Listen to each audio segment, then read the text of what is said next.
At the Long Beach Auditorium in the summer of 1964, the floor was packed with 2,041 people who believed they already understood what martial arts was.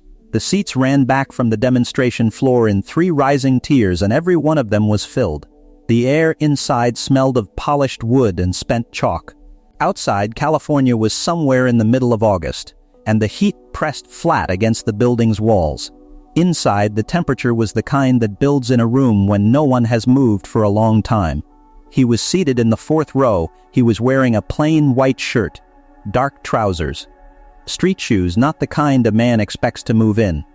He had come with no equipment bag, no uniform slung over one shoulder, no retinue of students flanking him in matching colors. He sat with his hands resting on his knees and watched the demonstrations with an expression that gave nothing away. He was 5 feet 7 inches tall. He weighed 140 pounds. He was 23 years old. The people around him did not know his name. The man preparing to take the demonstration floor did not know his name either. That man was 31 years old. His name was David Chen. He had been competing in full-contact combat sport for 9 years across 3 countries. He stood 6 feet 1 inch tall and walked at 209 pounds of conditioning that had been assembled through 11,000 hours of documented training. He had a 14-inch reach advantage over nearly every opponent he had faced in the previous 4 years, and he had not lost a full engagement in that entire span. Not one. His students trained in a dedicated facility in San Jose. His face had appeared in 2 martial arts publications in the 18 months prior. He was not performing for ego that afternoon. He was performing because he had been invited, and because he was genuinely, objectively excellent at what he did. His flaw was not his technique. In the next 5 seconds, 2,041 people would watch something that none of them would be fully able to describe when asked about it later. The accounts would differ on sequence. They would differ on distance. They would differ on which hand moved first. But on one detail, every single witness in that room would agree without hesitation, for decades afterward, without variation. Nobody in that auditorium knew they were watching a moment that would be retold in dojos across 4 continents for the next 60 years, if you want to find out what happened in those 5 seconds. And what was said in the silence that followed, stay until the end. David Chen had been on the demonstration circuit for 2 years by the time he arrived at Long Beach. He was not the kind of man who sought confrontation for its own sake. The people who knew him well described him as purposeful. His students described him as exacting. He demanded precision from himself before he demanded it from anyone else, and the record showed that was not an empty claim. In 1962, he had placed first in 3 consecutive regional competitions across the Pacific coast.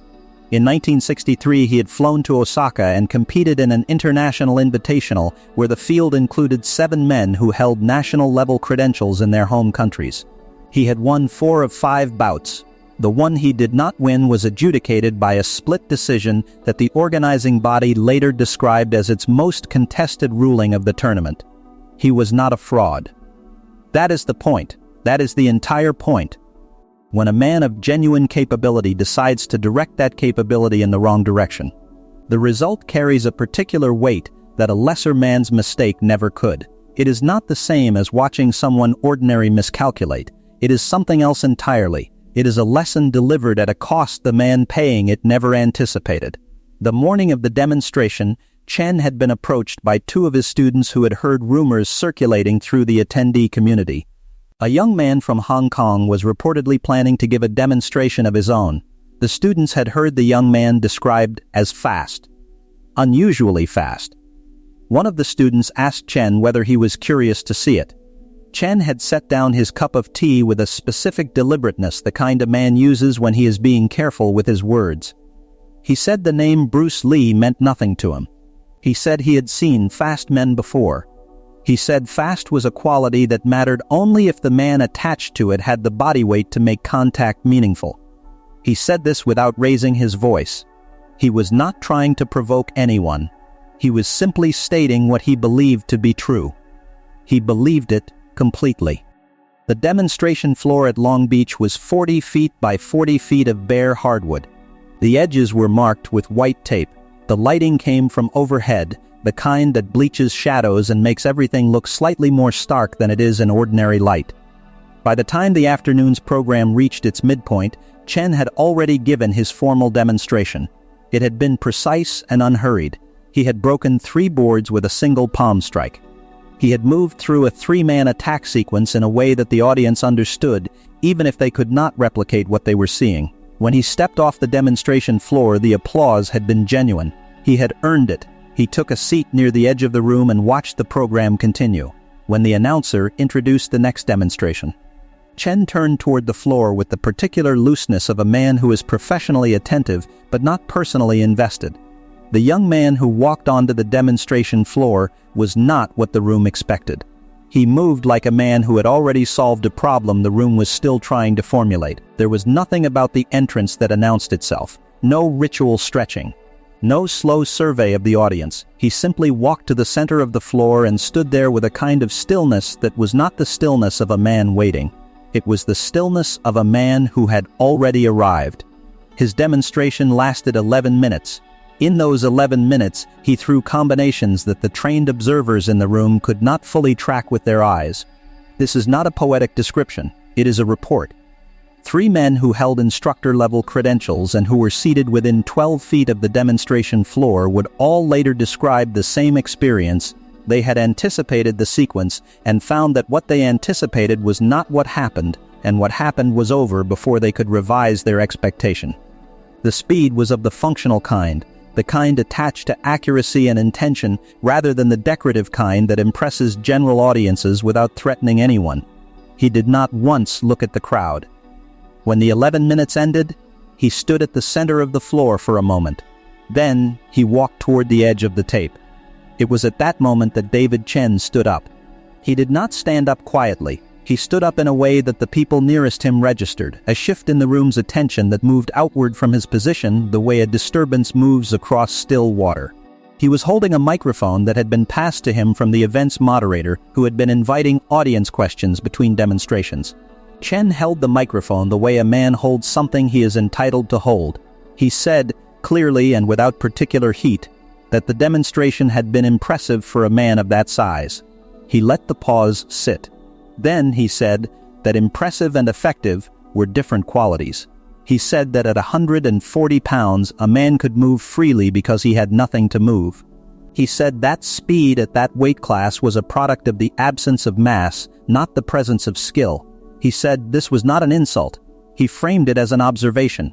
He said he meant it as an honest technical critique from one practitioner to another. There were 2,041 people in the room. Not one of them spoke. The young man who had just completed his demonstration had stopped walking. He was approximately 14 feet from the edge of the tape. He turned around.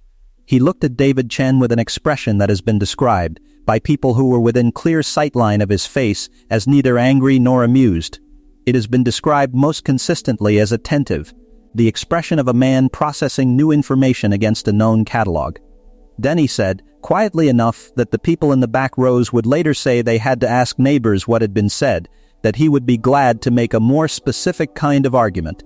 If you want to find out what happened in the next 5 seconds, make sure you are subscribed and leave a comment below telling us where in the world you are watching this from. David Chen did not accept immediately. That is an important detail. He was not a reckless man. The pause he allowed before accepting lasted approximately 4 seconds, and in those 4 seconds he looked at the young man on the floor with the assessment of a man measuring something. What he measured, and what he concluded from that measurement, is the thing that misled him. He saw 140 pounds. He saw 5 feet 7 inches. He saw street shoes and dark trousers and a white shirt that had never been designed for movement. He saw a face that was composed and unfrightened, and he allowed himself to interpret that composure as the composure of a man who had not yet understood the nature of what he was proposing. He accepted. He set the microphone down on the chair behind him. He removed his jacket. He folded it once along the natural seam at the shoulders, and set it across the back of the chair with the collar facing outward.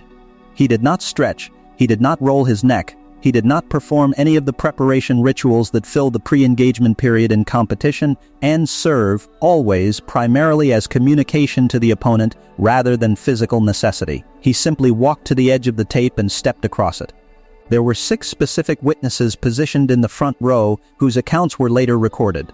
A tournament director named Harold Kim, who had been running circuit events for 16 years. A judo practitioner named Carl Estrada, who held a 4th-degree certification and had competed at the national level. A stunt coordinator named Vic Morrow, who had spent 11 years on film sets watching trained bodies move. A journalist named Patricia Oakes, who wrote for a trade publication covering Pacific Coast competition events. A training instructor named James Holloway. A student competitor named Ray Fong, who was 19 years old and had been in the room entirely by chance. All 6 of them would later say the same thing, in different words to different people across a span of decades. They would all say they had not understood what was about to happen. They would say that even watching 2 men step onto the same 40-foot square, even with all of their combined years of context and pattern recognition, they had not known. Harold Kim would say that the specific quality of the air in the room changed when the young man in the white shirt turned and faced David Chen. He would describe it as the feeling of a pressure drop, the kind you notice in your ears before a storm arrives. Not during it, before it. The 2 men stood at the center of the floor. The distance between them was 9 feet. A fight is not 2 men attempting to hurt each other. A fight is a conversation about space. It is, at its core, a negotiation conducted at range, and the man who controls the terms of that negotiation, who decides when the conversation begins, who sets the pace and the register and the closing condition, that man has already decided the outcome before contact is made. What the audience watches is not the fight. What the audience watches is the announcement of a decision that was made before anyone moved. At 9 feet of distance, the conversation had already started. David Chen understood distance. He had been trained in it. His 19-month record was built in part on his ability to manage engagement range with a discipline that other competitors struggled to counter. He kept his weight centered and his hands at the correct elevation, and he prepared to read the first movement. He was preparing to read a language he had studied. The young man in the white shirt was speaking a different one. Second one. Chen moved first, which is the thing that the accounts most consistently misremember. The record, from 4 of the 6 front-row witnesses, is that Chen initiated the engagement. He threw a lead jab toward the center line. It was not a tentative jab. It was the jab of a trained man who has thrown that specific jab 11,000 hours into a career. A jab with weight behind it. A jab that has landed. It did not land. The man in the white shirt moved to his left, not away, to his left. The distinction is the entire lesson. A man who moves away creates time. A man who moves to his left at the precise moment and angle that nullifies the jab and removes him from the natural follow-through line has done something that only becomes apparent to the opponent when the follow-through finds nothing. Chen's follow-through found nothing. Harold Kim, at the edge of the front row, pressed both hands flat on his knees. He did not speak. Second 2. Chen committed to what the training instinct required of him, which was a follow-up. The cross came off the backhand, the natural completion of the combination that the jab had opened. It was fast. At 209 pounds, David Chen moved fast, and the cross was the kind of punch that the record showed had ended engagements. It ended nothing. The man in the white shirt was no longer where the cross expected him to be. He had continued the movement he had begun in the first second. A lateral arc that, when Chen's cross completed its travel through unoccupied air, left him positioned at Chen's left side at a distance of approximately 4 feet, slightly inside the range at which Chen's reach advantage became meaningful, slightly outside the range at which an untrained man becomes dangerous, exactly at the range a trained man chooses when he has already decided. Carl Estrada, 4th-degree judo, would later say that he understood what was happening at that moment. He would say he understood it and could not move. Not from fear. From the specific paralysis of a man watching something he has studied in theory and never witnessed executed at this velocity in this direction by a man in street shoes and dark trousers on a Tuesday afternoon. The coffee cup belonging to the event moderator, sitting on a folding table at the east wall, was set down during this second. The sound it made was audible in the front 3 rows. Second 3. The man in the white shirt threw his first strike. It was not the kind of strike built to damage. Anyone who described it that way in the decades that followed was describing what they expected to see, not what occurred. It was a strike built to inform, a right-hand lead, delivered from the position he had occupied since the end of the second, directed at a specific point on the center of Chen's chest. At the velocity it traveled, it arrived before Chen's rearrangement of his defensive structure was complete. David Chen felt it. He felt it in the way that tells a trained man things words cannot. He felt the weight behind it. He felt the compression of contact from 140 pounds of body that had learned, through methods he was not familiar with, to concentrate force into a surface smaller than a silver dollar. He felt what the strike was communicating, which was not a threat. What it communicated was a demonstration, which is what this had been from the beginning. A demonstration. Chen's left foot moved backward 4 inches. His hands came up. Second 4. The man in the white shirt did not pursue. That is the detail that the witnesses in the front row returned to most often when they told this story. He did not pursue. He had created an opening, the kind of opening that a competitive fighter takes because the rules of competition require closing and finishing, and he did not take it. He returned to a neutral position. He stood at a distance of approximately 6 feet from David Chen, and he looked at him with the same attentive expression he had carried since the moment Chen had stood up with the microphone. Vic Morrow, the stunt coordinator, would say that at this moment he understood what the young man was doing. He would say that in 11 years of watching trained people move on film sets, he had never seen a man control a conversation this completely. He would say the word he thought of was not fighting. He would say the word he thought of was teaching. Chen's hands were still up. His weight was still back, second 5. It is this second that the accounts differ on most dramatically, not in its occurrence but in its character. What is agreed upon is sequence. The man in the white shirt moved forward. He moved from 6 feet to 2 feet in a single step that covered the distance faster than Chen's adjustment began. At 2 feet, with Chen's hands elevated and his weight distributed toward his rear foot, the young man in the white shirt placed one hand on Chen's right wrist. Not a strike. A placement. A contact made with a specificity that communicated with complete clarity where the finishing strike would arrive from and where it would travel and at what distance it would stop. David Chen did not block it. He did not parry it. He did not slip it. He stood with his wrist held by a hand that weighed 140 pounds, and he understood, in the particular, irreversible way that trained men understand things when they are standing inside them, that the engagement was over. He said, "Stop." The word came from somewhere below his chest. It was not loud. Ray Fong, 19 years old, seated in the front row at the extreme left position, would spend 4 years training seriously before he understood what he had heard. He would say that what he heard was not a man conceding a match. He would say it was a man locating a fact. The young man in the white shirt released his wrist. He stepped back to 4 feet. He waited. James Holloway, the training instructor in the third seat from the right in the front row, would say that the room did not make a sound for a duration he was never able to estimate accurately. He would say that when he tried to remember how long the silence lasted, his memory gave him different answers on different days. He would say the silence had a texture to it. The specific texture of 2,041 people arriving at the same understanding at the same moment. David Chen's hands came down. He stood with his hands at his sides, and he looked at the floor for a moment. Then, he looked up. The man in the white shirt was still 4 feet away. He had not moved. He was not watching Chen with the expression of a man who has won something. He was watching him with the expression he had carried for the entire 5 seconds. The attentive expression. The expression of a man who had been in the middle of making a specific kind of argument and had arrived at his conclusion and was now waiting to see whether the argument had been received. Chen took 1 step forward and extended his right hand. The young man in the white shirt took it. For a moment they stood there, the handshake held between them, neither speaking. Then the young man said something. He said it quietly. He said it in a tone that the people in the row behind the front row could see but not hear. The way you can see the shape of a sentence in a man's face without hearing the words it carries. What he said was not recorded by anyone in a position to hear it clearly until 1994, when David Chen gave an interview to a martial arts journal in which he described the afternoon at Long Beach.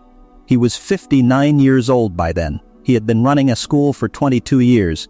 He said the young man had looked at him and said, with no particular weight on any specific word, that he hoped the demonstration had been useful. Chen said that those 6 words had stayed with him for 30 years. He said he had understood, standing on that floor in the specific silence after 5 seconds that had felt much longer than 5 seconds, that he had been given a gift. Not a lesson in the way that a superior corrects an inferior. A gift in the way that a man who has spent his life learning something offers it forward without attaching conditions to the offering. He said he had stood at a fork. He had understood with complete clarity what the 2 directions were. He could walk toward gratitude and revision, or he could construct, in the hours and days that followed, a series of adjustments to the account that would relocate his pride and leave the afternoon at Long Beach as a footnote that no longer cost him anything. He said he had stood at that fork for approximately 3 seconds. He said he had chosen gratitude. Patricia Oakes wrote a 4-paragraph item about the demonstration for her publication's next issue. She described the young man from Hong Kong as a practitioner of unusual conceptual sophistication. She did not have a word for what she had watched, and she said so in the item, which was unusual for the publication's register. She said the categories available to her did not fit the thing she was attempting to describe. She said what she had seen was closer to a form of proof than to a form of performance. The item ran without a photograph. The publication did not have one. Carl Estrada went back to his facility in Glendale and spent the following 3 weeks reviewing what he understood about lateral movement and its relationship to reach. He reorganized the curriculum for his intermediate students. He did not tell them why. He told the story to a colleague at a regional event in 1967, and that colleague told it to 3 students, and those 3 students carried it into their own schools across the following decade. And by 1974, the afternoon at Long Beach had accumulated details it had not originally possessed. A detail about rain that was incorrect since the day had been dry. A detail about the floor clearing that did not occur. A detail about words spoken by a tournament official who had in fact said nothing. The original is always cleaner than the copy. Vic Morrow, who had spent 11 years watching trained people move, recommended the young man from Hong Kong to a producer he knew, not for his ability to perform action, but for his ability to make action comprehensible. He said the young man moved in a way that a camera could follow without flattening. He said most men at that skill level moved too densely. Too much happening in too small a space, the camera fell behind them and the result was spectacle without story. He said this young man moved at speed but left room in every movement for the eye to track it. He said what he had was narrative in his body. The producer was not immediately interested. Vic Morrow mentioned it again 8 months later. Harold Kim would run circuit events for another 11 years before stepping back from active administration. In those 11 years he would tell the story of the afternoon at Long Beach at the opening of every new season's event. He would tell it the same way each time, which is rare for a story told that many times. He would begin with the 2,041 people. He would end with the 6 words David Chen carried for 30 years. He would say to whoever was listening that the point of the story was not the 5 seconds. He would say the point was the fork. He would say every man who trains long enough arrives at that fork eventually, not necessarily on a 40-foot floor in front of 2,041 witnesses. Sometimes at a fork with no witnesses at all. He would say the absence of witnesses does not change the nature of the choice. He would say the choice is the same regardless of the size of the room. David Chen opened his school in 1966. He ran it for 38 years. He closed it in 2004 when his right knee, which had absorbed the particular arithmetic of a career spent on hard floors, required a surgical intervention from which he judged a return to active instruction inadvisable. In the interview he gave to the Martial Arts Journal in 1994, he was asked whether he regretted the afternoon at Long Beach. He said that regret was not the right category. He said regret implied a wish for a different outcome. He said he did not wish for a different outcome. He said the outcome had been exactly what he needed and nothing he deserved. He said that a man's estimate of himself, measured against the actual record of what he can do in front of witnesses, is one of the most important corrections available to a person, and that most men spend their lives avoiding it. He said he had been fortunate enough to have the correction made for him, in 5 seconds, by a man in street shoes who had been polite about it. He said he was still grateful. Ray Fong, who had been 19 years old in the 4th seat from the left in the front row, trained for 6 years and then shifted his practice to teaching. He ran youth programs in Inglewood for 27 years. He told the story to every cohort of new students, always in the first session. Always before any technique was introduced. He told it for the same reason Harold Kim told it, not to illustrate what was possible at the highest level, to illustrate what the highest level looked like when it was patient with the level below it. He said the 5 seconds were not about the 5 seconds. He said the 5 seconds were about the 6 words at the end of them. And the choice David Chen had made in the 3 seconds after those 6 words were spoken. He said he had watched a man choose who he was going to be. He said it had taken 3 seconds. What that afternoon at Long Beach established was not a hierarchy. It established a question. The question was not who could beat whom. The question was what a man does with accurate information about himself when that information arrives at speed, in public, with no warning, and costs him something. There is no version of that question that has an easy answer. There is no version of that question that a man can answer correctly by preparation. Because the preparation that matters is not physical. It is the preparation of knowing, before the moment arrives, what you will choose when the fork appears. Most men do not think about the fork until they are standing at it. The men who have thought about it in advance are recognizable afterward, not by what they accomplished in the 5 seconds, by what they said in the 3 seconds after. A man's speed and a man's size are measurements. They belong to the body. What he does with accurate information about both of them, that belongs to something else entirely. That is the record that outlasts the body. The afternoon at Long Beach was 60 years ago. David Chen is not a name most people know, but the 6 words Bruce Lee said to him, reported by a 59-year-old man in a martial arts journal in 1994, are the part of the story that does not change when it travels from dojo to dojo and gains and sheds its false details. The 6 words stay the same because they are the kind of words that cannot be improved by invention. He hoped the demonstration had been useful. Next week we will talk about the afternoon in 1967 when Chuck Norris walked onto a set in Burbank, California, and the director told him he was not what they were looking for, and what happened in the following 45 minutes that changed the director's understanding of what looking for something actually meant. Leave a comment below telling us where in the world you are watching this from, and whether you have ever stood at that fork.